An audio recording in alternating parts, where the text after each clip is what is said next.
if we can accelerate our vision of the product, we can get it here sooner. We can make a whole bunch of people happier. We can go find other customers who have yet to solve this problem around contracts. That's specifically the reason why, for me, is a good moment to think that extra capital can help us get there faster with a big team. Today on Law Next, Vishal Sunak, co-founder and CEO of the AI-powered contract management platform LinkSquares. We'll talk about a major new product announcement from the company this week, and also learn more about the company and its place in the legal market. This is Bob Ambrogi, and you're listening to Law Next, the podcast that features the innovators and entrepreneurs who are driving what's next in law. We'll get to today's interview in just a moment. But first, let's hear from the sponsors who generously support Law Next. And now, on to this week's interview. Vishal, welcome to Law Next. Hey, Bob, how's it going? Thanks for having me. Very happy to have you, and nice to meet you virtually. You're kind of neighbors. Your company is based in Massachusetts, I assume. Are you based in Massachusetts as well? I am, right? Yeah, Just north of Boston. Yeah. Where are you? I'm in Medford. That's where I live. Yeah. Okay. I'm up. I live up in the North Shore, up in Gloucester, Rockport area. So not too far. Not too far at all. No. And first off, just how are you and your family and your loved ones holding up during this time of quarantine and working from home? We're doing great, and my wife and my little girl we're bunkered in our houses, but definitely enjoying spending extra time with my family, which is a rarity for me, given the line of work I'm in. Yeah, that does seem to be one of the upsides to all of this for a number of us, is the ability to spend more time with our family. What about your company? Have you? I don't know to what extent you were virtual before, but how's your workforce been affected by this? Yeah, we've gone through an amazing transformation as a company that loved being in an office and working closely together. We transitioned in March to being a Zoom and Slack audio and Slack video type company, and I've seen the company really rise up and continue to perform at a really high level. I'm really proud of all of them for taking this challenge head on and adjusting to a new way of working. And I think it's been incredible to see the productivity, hear some of the stories of our employees as to them really feeling like they're actually more productive without a commute and without kind of the stresses of having to get into downtown Boston every day and then make it home. So it's been weird, awesome, amazing, frustrating, great, all kind of wrapped into one, Yeah. but generally net positive. Yeah, that's good. Do you have plans to get people back into the office, or where are you at this point? Yeah, continue to take direction from kind of state of Massachusetts and Yeah. Boston, and I know there's some stage reopening even going on today where it's possible, but I think thinking not anytime soon, really. I mean that the company is doing great. We're so super fortunate that this company in particular can run with a computer and a internet connection and a browser, right? And so thinking about it, continuing to think about it, what's best for the company. But I think we're happy staying put and distancing that way, continuing to work from home. Well, as I said at the outset, your company has a major product announcement this week, and I want to talk about that later. But before we get to that, let's talk a little bit about the company and how it got started and what it does. So maybe we can just start with the simple question of what is LinkSquares and what do you do? Yeah, so we're in the contract management space, and companies that work with us historically, they've stored their executed agreements, their business agreements inside of our platform. So at our core, we're a repository. And then we layer on really powerful analysis tools, specifically driven by artificial intelligence, which everyone loves to talk about in legal these days. So our artificial intelligence reads contracts that are executed, extracts data, summaries essentially of what has been agreed to. And then we layer on some really great reporting capabilities and then integrations to send the data where it needs to be consumed. And so we find ourselves being on the forefront of helping legal teams punch above their weight, multiply their efforts through technology, support key projects like vendor management, support even just that kind of dreaded question that in-house counsels may get from someone inside the company. Have we ever agreed to X, right? And historically companies haven't had a really good way of figuring that out, and that's what we do every day, and we're really happy and proud to support this in-house legal and finance community. Over the last few years, there's evolved kind of a whole landscape of AI-driven contract companies in the legal space, focusing on areas like due diligence, contract review, contract automation, contract management. Do you kind of fall more in one direction or another on that landscape, or do you span a number of those areas? Yeah, historically we've operated post signatures, so these are docs that are fully executed. They're docs that are already under the obligation and management of a company, and providing that visibility into documents that are already active. So that's kind of been our bread and butter for the last couple of years. Our product announcement is really centered around us adding other capabilities in the pre-signature, which we're really excited about and excited to tell you more. But historically, we've been a post-signature analysis. We call it contract analytics, right? Contract analysis. Right, right. Not to keep talking about the big announcement. I just want to talk a little bit more about the background because you've been around. You were founded in 2015. Correct. You were a co-founder of the company. What were you doing? What was the genesis Yeah. of this company? Well, I'm not a lawyer. I'll clear the deck there, and I'm actually a 2-degree classically trained computer engineer. So Yeah. how we stumbled into this is definitely a good story. My co-founder Chris and I, we were working at a company in Boston, and that company went through the process of getting acquired. And that's Chris Combs And is his full name, right? Yeah, yeah, yeah, that's right, Chris Combs. yeah. Yep. So Chris and I were working at Backupify, and many other members of our company that we've reunited with here at LinkSquares. But the acquisition was super interesting because the acquirer of this business that we all worked at, they came in and they said this fall of 2014, the company will be bought by us. And I have lots of projects that I need help with understanding your business as we begin evaluation, but also begin like integration, right? And so one of the first things they asked us was, I need every single executed agreement that you've ever had with any customer. And I have lots of questions about what's inside these documents and what you've agreed to.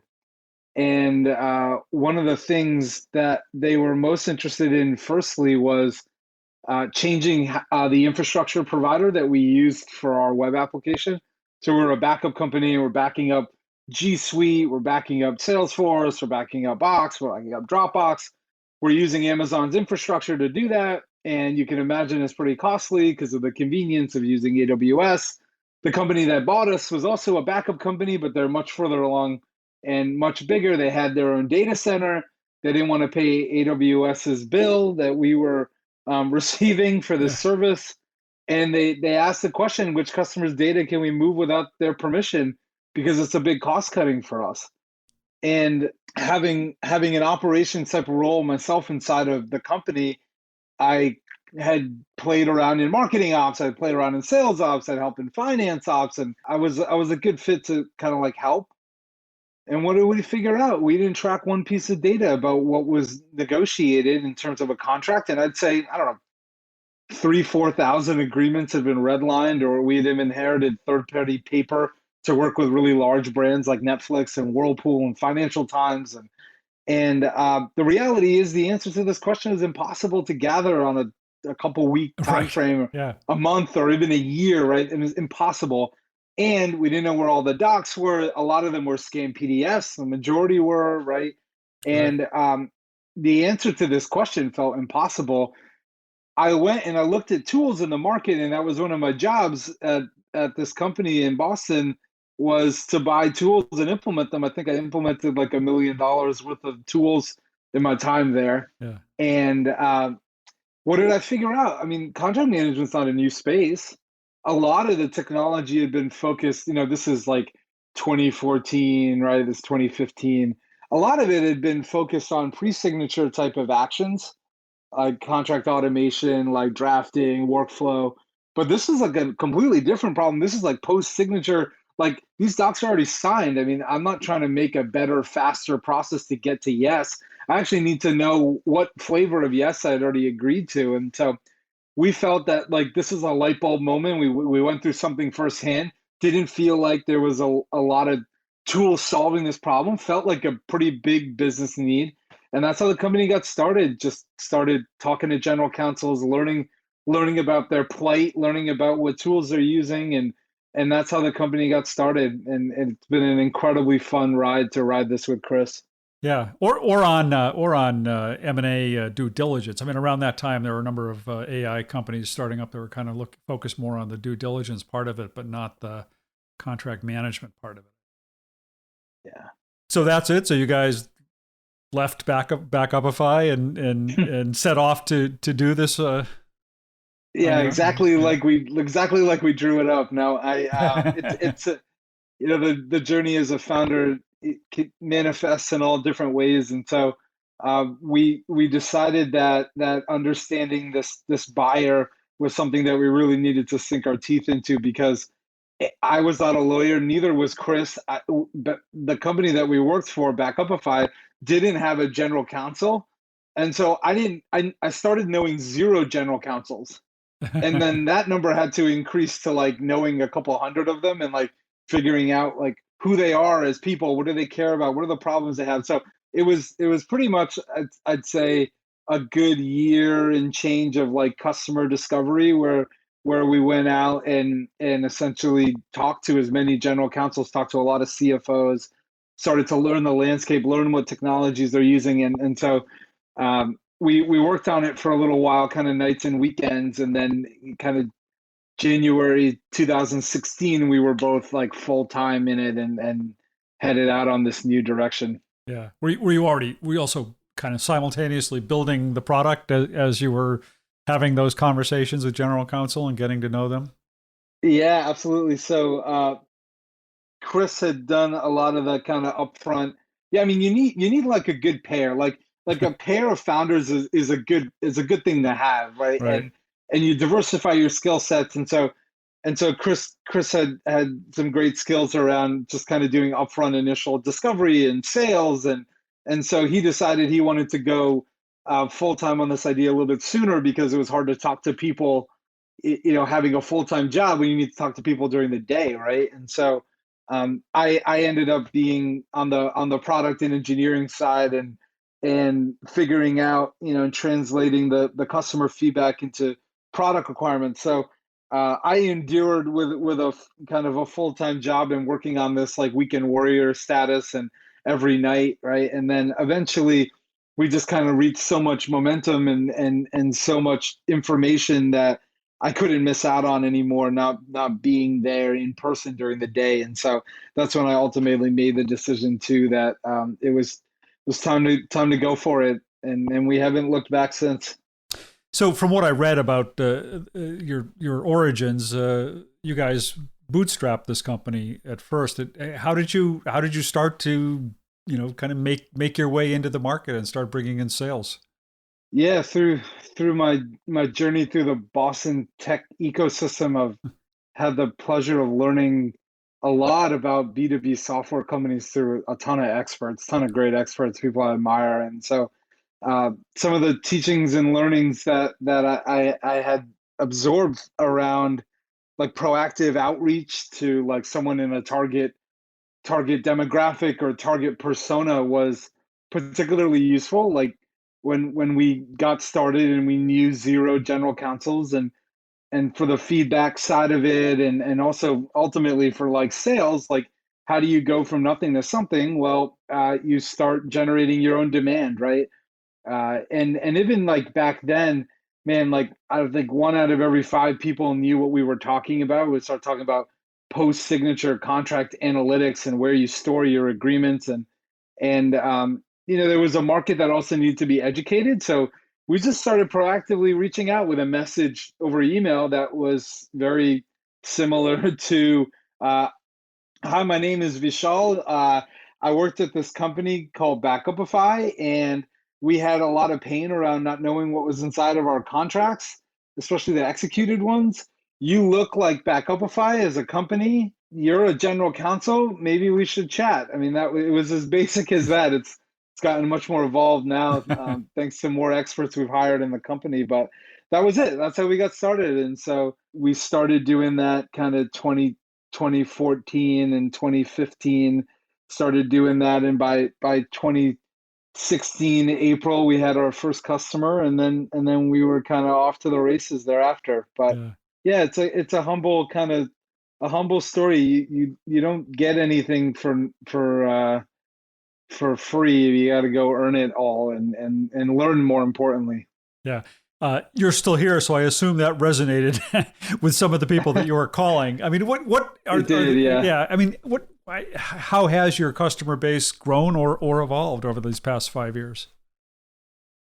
Yeah, very, very rapidly, and to the credit of a lot of this great team that I have around me, very quickly, and in a really positive way. So now we have a couple hundred customers, and we're serving companies big and small, publicly traded, very large private entities, all the way down to hot startups in Silicon Valley, and also on the East Coast in New York and Boston, and it's been so incredible to see our technology get deployed, see the difference that we can make, and the stories that we hear about how our technology and their use of it is saving them hundreds of hours, thousands of hours a year of like manual tasks that they would have been struggling with without us. So that's been the greatest joy, really. And I know that along the way, I mentioned that you had bootstrapped the company, but along the way, you have raised financing. Most recently, in February, a $14.5 million Series A round. And if I have this right, you're now up to $21.5 million in financing. So what's that meant? How is that? What's that meant to the company and being able to raise those funds? Yeah, it's really validation that there is a big business that can be built here, and a big problem that can be solved through technology, and the call it the first couple rounds are really around, can we figure it out? Can we develop enough of the technology? Can we continue to understand if a business can be built? And I think the most recent round of financing that we did kind of validated that we're headed in that direction. And we were, super happy to work with Jump Capital, who led the round, based in Chicago, and First Ascent Ventures, who participated as a new investor, and then my existing investors, Hyperplane and Mass Mutual Ventures. So the way that I thought about raising capital and figuring out that like this was the right time for us was specifically around thinking about this future, right? I guess we're already here in the future, but like when you go out and fundraise, it's just like, why do we need the capital? Why now, right? And we saw a big opportunity with the way that our product was working, the way that companies were buying legal technology generally in the contract management space, and us really thinking to ourselves, like, if we can accelerate our vision of the product, we can get it here sooner. We can make a whole bunch of people happier. We can go find other customers who have yet to solve this problem around contracts. That's specifically the reason why, for me, is a good moment to think that extra capital can help us get there faster with a big team and investing in our product, and that's only really enabled through like raising cash at this speed, right? You want to grow fast, and and go own a market. That's the strategy that we're using. But ultimately, it's always back down to customers and back down to the problem we're solving. And if we can deliver that future faster, I think it's a win for everyone. We'll get back to my interview in just a moment. But first, let's take a break to hear from the sponsors who generously support Law Next.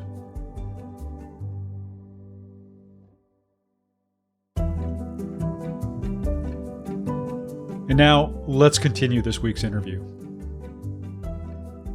So, speaking of delivering that future faster, as I've said several times now, you have a big product announcement this week, what you're calling LinkSquares Finalize, which really kind of extends the platform into pre-signature area of contracts, right? So tell us about what you're announcing this week. Yeah, we're really excited to announce this brand new product offering and product offering into our suite of products that are to come in our future. But it's called LinkSquares Finalize, and it's our new contract automation system. And we've designed it specifically to help companies do that upfront creation using data-driven analytics, right? And the creation piece around templates and self-service drafting, being able to store versions of files during a negotiation so you have an archive of them, and then ultimately getting it through a simple and easy to set up workflow that can ultimately then lead it into the signature process. And so the most kind of interesting thing for me in this announcement is, though we talked about it a lot, I really never expected that it would be the day where we would be announcing it. And I say that in a positive light because we've just been so focused on being an AI company and being a post-signature company delivering like this cutting edge like metadata extraction, right? And because that's like the DNA of our company, how we got started, this was really all led by customer feedback, right? And what really the market wanted. Yeah. So is there an AI and sort of data analytics component at the drafting and review stage of a contract? Yeah. So where we're headed with Finalize, what really makes it super interesting for the future is that if you take a look at the space, you find a lot of piece part players, right? You find a lot of piece part pre-signature tools. You can find a lot of piece part like signature providers. You can find many hundreds of places to store executed agreements, right? And then you can find other business systems that kind of play around with it with data coming in and out, right? And so our vision of where we're headed is that like if you take a company like a top tier company that we have like a Fitbit or like a Dick's Sporting Goods or like a DraftKings, and you onboard them first into like a post signature world where we're taking all their historically executed agreements, we've analyzed them, we've summarized them, we know information, like let's pull on one term like termination for convenience, right? And so like we write every single agreement that they have, and we know how many times they've agreed to termination for convenience. That's information that they can pull, right? And so the thing that makes it really the most interesting for us to kind of extend our capability, in a time sequence into the past, right, in the upfront part of the deal, right, is really saying to ourselves, is there a meaningful and useful way that someone who's trying to negotiate a contract can consume information about the historic ways they've thought about different contract language and terms, and have they agreed to this before? How much limitation of liability cap have you agreed to? Have you done 2x or 5x or unlimited or a million or 10 million, right? And how often, if you were to see a red line come in, how often would you have that historical context of like, have we ever done this, right? And that's like a really valuable thing that I think we're in a really great spot to deliver. I mean, that's like the thing that we're working to deliver, right? And get to the point where like folks on both sides, the pre-signature, the post-signature, they can consume data that's relevant, that's historically relevant. And instead of like lawyers just talking to each other about like, well, I think this is market and I think that's market, and you should do this because I'm this type of lawyer and I went and got this college degree and this advanced degree, instead of having a conversation with like, I'm a better lawyer than you. Maybe we can have a conversation around like, well, I don't agree to this, and like I know I'm confident in the decision that I've made to agree or not agree on something based on the knowledge that like I know what I've done in the past, and that's really valuable and powerful. And we believe that we're poised to be like the only company on the planet that can actually deliver that. And it starts by being an AI company. I Yeah. mean, you have to take a really hard journey to become an AI company and deal with how crazy difficult it is to read documents and extract data out of them. Then you can get to the point where like data, and then you can have insight, then you can have wisdom, and then with the wisdom, you can plumb it into different places, and that's what ultimately our customers want, and many of them are excited about it. All the signups that we had before this product has been really announced formally. Well, and I guess it makes a certain degree of sense that if you want to be turning your contracts into data, that if you're creating the contracts within that system in the first place, then you have that data and that metadata right from the get go, and you don't have to worry about pulling them in after the fact. Yeah, the upfront kind of data collection is something that is valuable and useful. I think a lot of companies have used like manual data entry, like as a post signature, like after it's been signed, as kind of like a catch-all, like a crutch almost. But it's a really hard crutch to stand on because of how burdensome it is and how strenuous it is to just be like a manual task, right? Yeah, I mean, that's one of the things that we combat, right? Is like the pain around manual data entry, right? And yeah, I think like there's definitely the balance between information you're capturing up front, but then yeah. if it goes through like 10 rounds of back and forth and your base document is out the window after the turn two comes back to you, then it's nice to know if you're buying LinkSquares finalize and our existing product, which we're now calling LinkSquares Analyzer, you're buying these two together, you have it caught in both ways, and that's ultimately what our market wants, right? They want to buy one tool from one provider that can do both of these things, and we're really excited about putting this capability into the hands of legal teams. I tend to follow the legal technology space pretty closely, and one of the clear trends in recent times has been a lot of investment money going into contract management companies. Why do you think this space is so hot right now? Why do you think there's such demand or need for products like yours?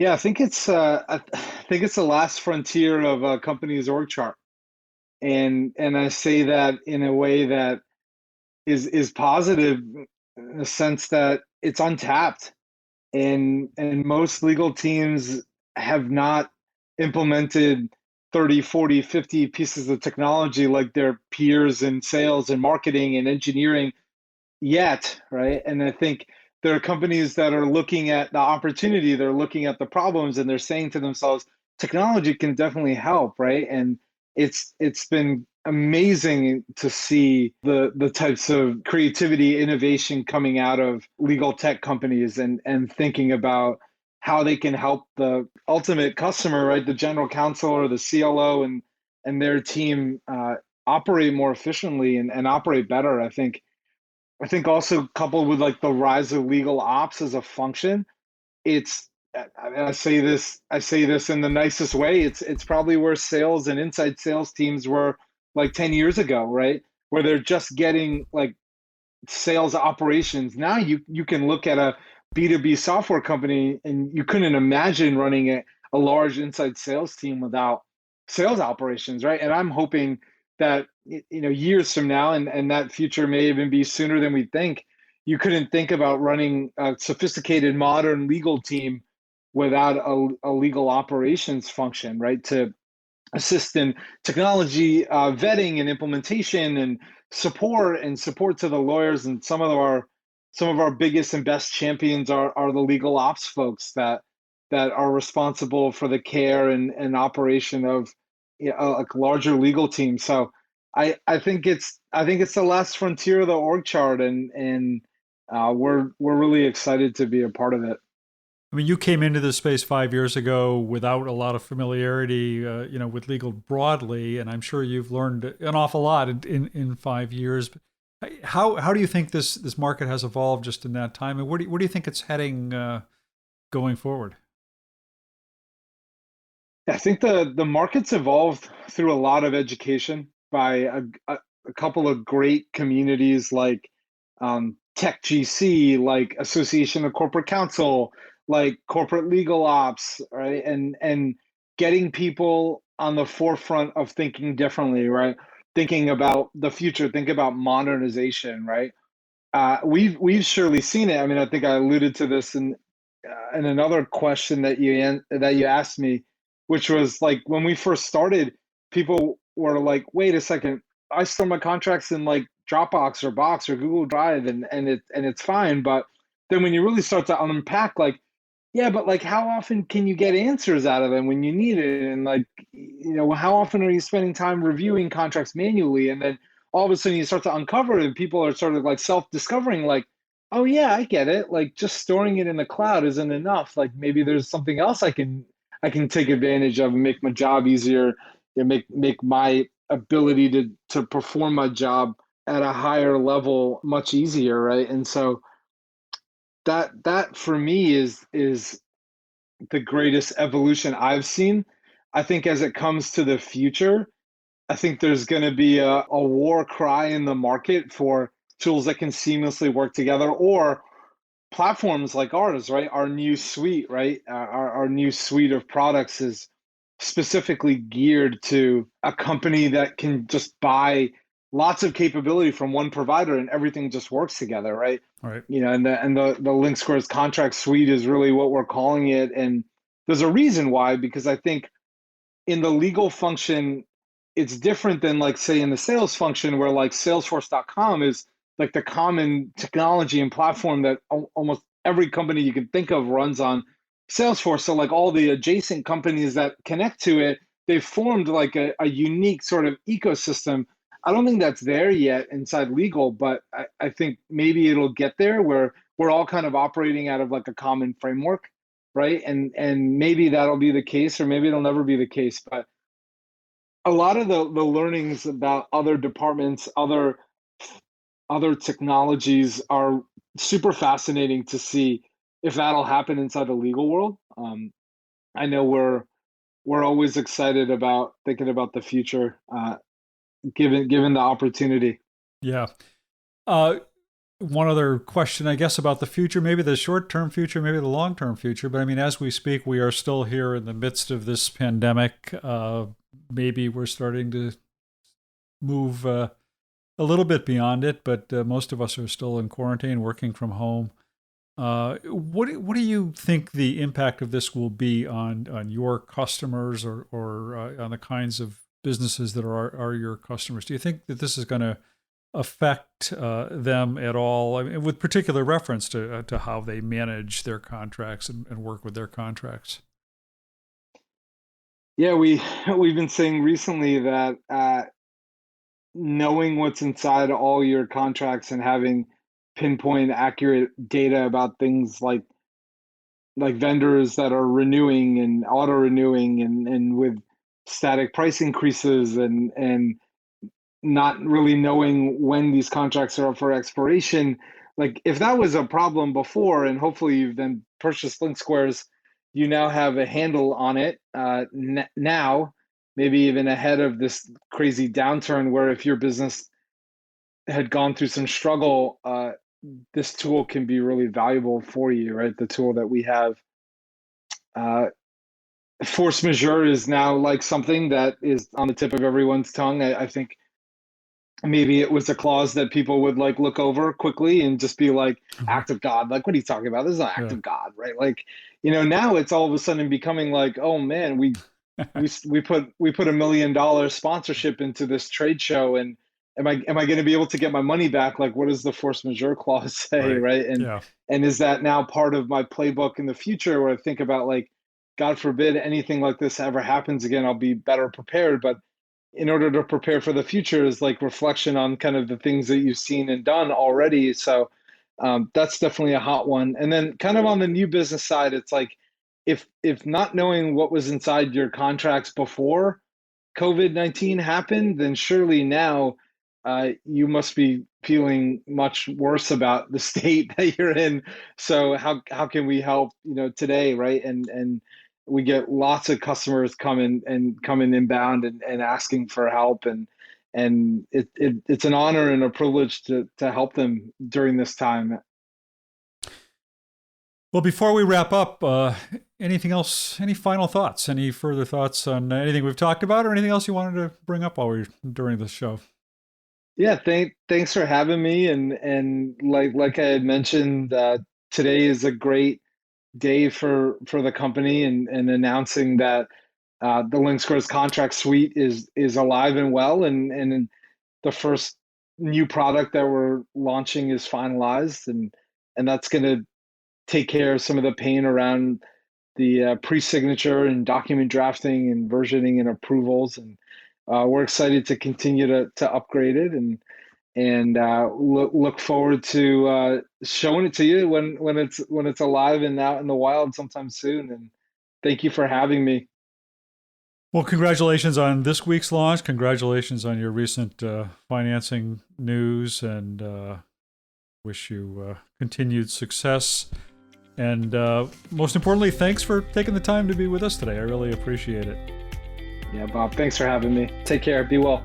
All right. Thanks a lot. We've been talking with Vishal Sunak, the co-founder and CEO of the AI-powered contract management platform LinkSquares. Thanks to everybody out there for listening, and thanks, as usual, to Populous Radio for producing and editing the show. Until next week, this is Bob Ambrogi. Thanks for listening.